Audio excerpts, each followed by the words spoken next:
নমস্কাৰ মই নেক্সট ভিডিঅ'টি লৈ আহিছোঁ এয়া হৈছে নতুনকৈ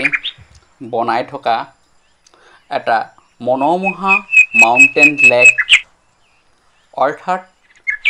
মাউণ্টেন মানে হৈছে পাহাৰ লেক মানে হৈছে হ্ৰদ অৰ্থাৎ জলাশয় এই সুন্দৰ জলাশয়ত আটক ধুনীয়া হিচাপে পাৰ্ক চকুত লগাকে চাবলৈ মনোমোহা অতি আকৰ্ষণীয় হিচাপে সজাই পৰাই তোলা হৈছে সৰু সৰু জুপুৰি ঘৰ ৰংচঙুৱাকৈ সুন্দৰভাৱে ইয়াত বহিবলৈ আসন পাতি থকা আৰু সৰু সৰু ল'ৰা ছোৱালীবোৰে খেলিবলৈ নানা ধৰণৰ বস্তুবোৰ ইয়াত সজাই থকা হৈছে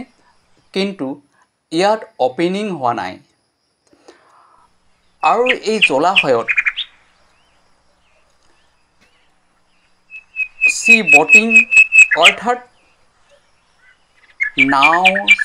চলাবলৈ পৰাকৈ ইয়াত ব্যৱস্থা কৰি ৰখা হৈছে যেতিয়া এই পাৰ্কখন ইমিউনাইজেশ্যন হ'ব অৰ্থাৎ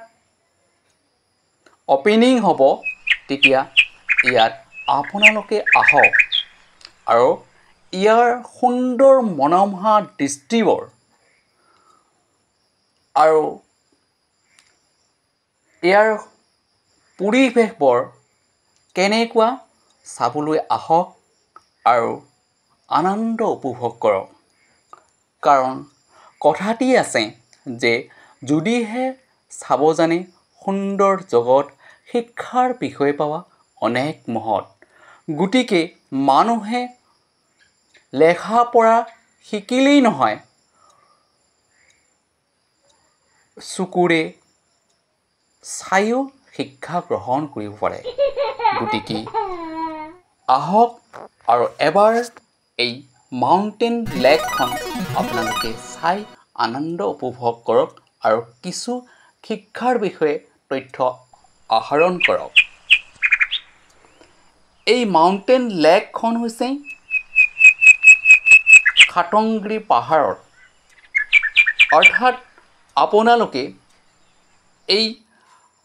পাৰ্কখন চাবলৈ আহিলে প্ৰথমতে চোৱাৰমাৰী